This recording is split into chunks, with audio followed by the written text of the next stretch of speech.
Hey guys, so yes, that title does not deceive you. I am in fact giving you the review of the first episode to the Shaman King reboot.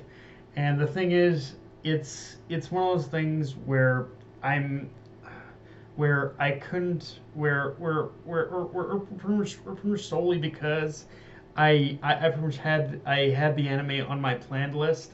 It was one of those things where I could not wait like 6 months or however long it was gonna take in order for Netflix in order to air the episodes and whatnot. I, well, pretty much, I had it on my watch list, and if I didn't do something about it, it was gonna drive me up the fucking wall. So what I ended up do, so how I'm even giving you guys this review to begin with is that I ended up getting it from a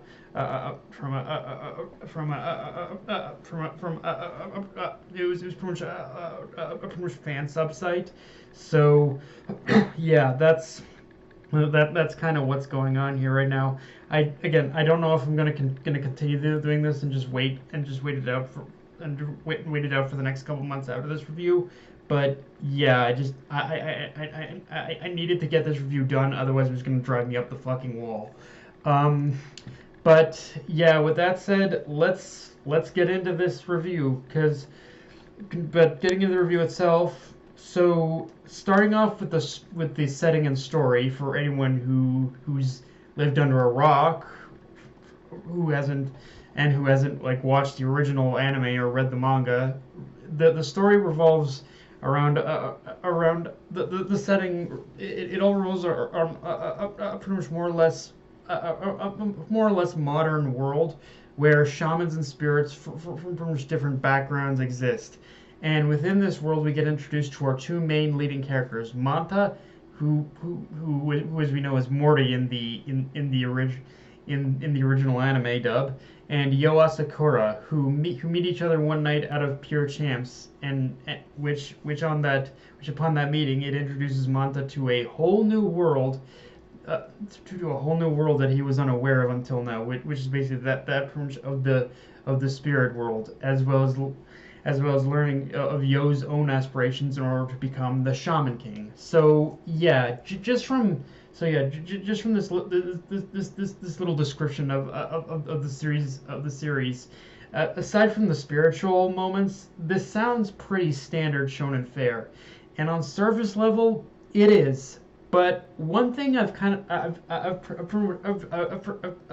much kind of rediscovered about the series just through this first episode is that Shaman King is very much one of those series where one of its greatest strengths is that it not only has, in my opinion, one of the strongest first episode chapter setups for a shonen series, but at the same time, within this first episode, I'm reminded that Shaman King is very much one of those series that revels in its world building. Like don't get me wrong, there obviously is things like character development, all that stuff you'd expect in character development, fights, all that stuff you'd expect in a shonen. But when it comes to, but Shaman King is also one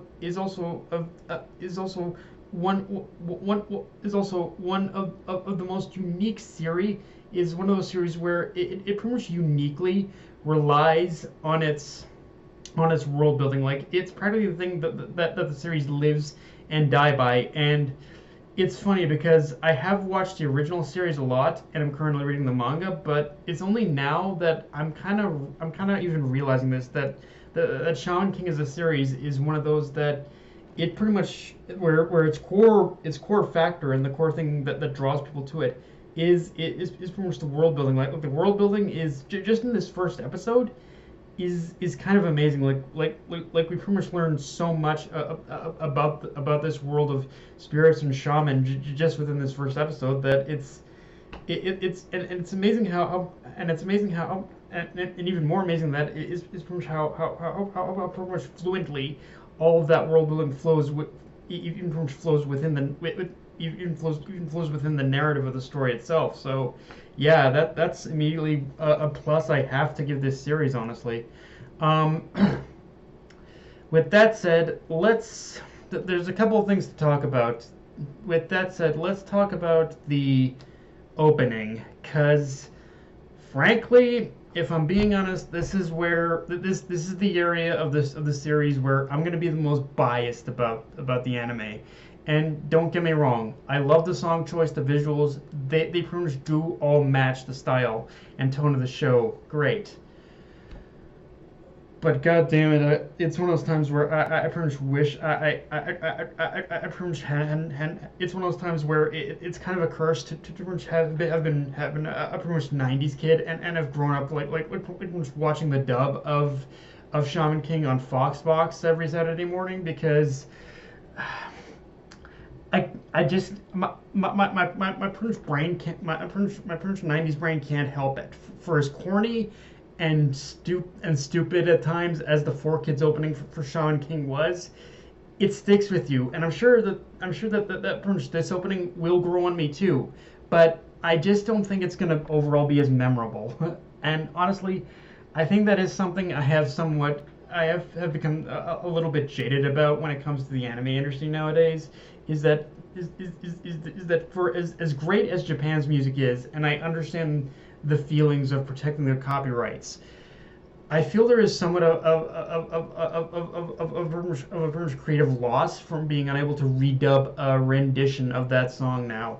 However, I'm not completely against it either, because if I were to give it praise, if I were to give any sort of praise to the opening, is that I do like how the opening how the opening kind of pays a lot of homage to basically the original anime's opening in a couple different ways, just through the certain like frames and shots it gets. It almost feels it pretty much does feels like a pretty much different version of the original anime's like opening. So in that sense, it is a cool opening. But that pretty much music, it is gonna be it's one of those biases I have, unfortunately. Um, Now, as far as the episode itself and adaptation, it was pretty much it was more or less a lot of it. It's more or less more or less verbatim to how the original anime started. However, it isn't in some of the aesthetics of the episode where the differences really start to show. For example, and this is something we already saw in the trailers, but because the reboot is working with a much bigger budget, the ghosts and spirits feel more unique, and character design wise just kind of stand out more compared to the original, where the designs weren't bad, where the designs in the original weren't bad per se, but because the colors were kind of muted a little bit each, but because that they were working with limited technology at the time, the colors were a little bit muted, and each ghost felt like they were kind of blending into each other sometimes, and didn't stand out as much overall as they could have. And actually, I'll go a step further than that and say it's not just the ghost characters either, but the human characters also benefit from just this more from this redesign and just the more modern technology they're working with, because even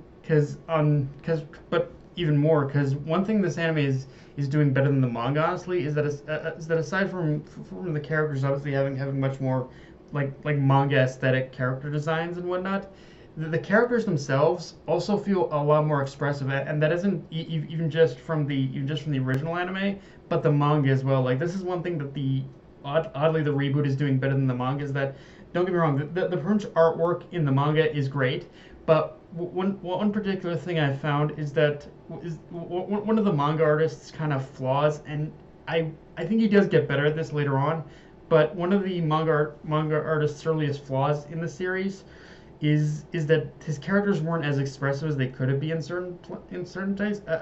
The only one who was very overly expressive was pretty much Manta, but yeah, other characters like Yo and all that, they were a little bit. The expressions weren't always great, but here the expressions just feel more lively, I think, in a lot of ways. Like, any character that isn't Manta feels more lively anyway. Um, Another interesting thing, and it's a small detail, but something still worth mentioning, is that even though we get introduced to, is that even though we get introduced to, we get introduced to Mitamaru pretty early on in both the reboot and the manga. I like how in the reboot they not only extend the silent interaction between Yo and Mitamaru a touch longer, but also just added a lot of more general context and build up from Shio's offhand question to Manta about him and about Mitamaru, and even going to the museum and meeting Mosuke, which was in the manga, but just kind of reformatting these little scenes from different parts of the story. It adds to the build up a lot more when we finally get Yo pretty much saving Manta from we get Yo for very much saving Manta from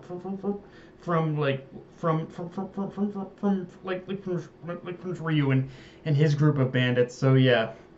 Um, Also, one thing that did kind of and this is something that kind of just shocked me in general, is that from both reading the manga and seeing this animated now, is that there were little stints of dialogue from both Yo and Manta, and sometimes even entire conversations between them, that were just flat out cut from pretty much the original anime, and that just.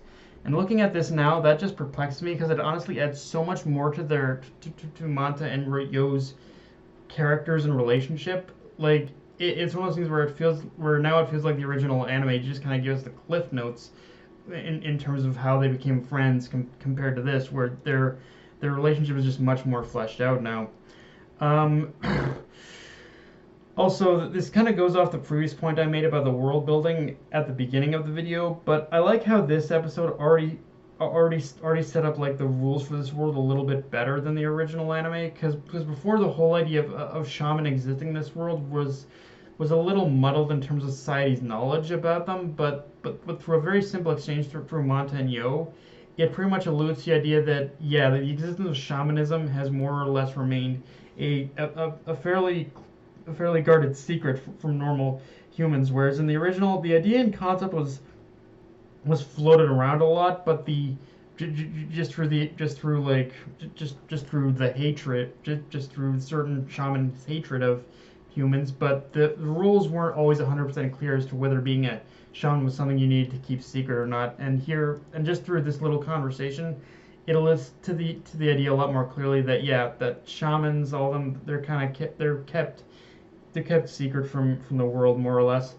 But yeah, guys, that's all I got for this review. If you enjoyed the video, like, comment, subscribe. Follow me on Twitter, Facebook, and unless your Crunchyroll. Death Night of Anime, signing off. Later, guys.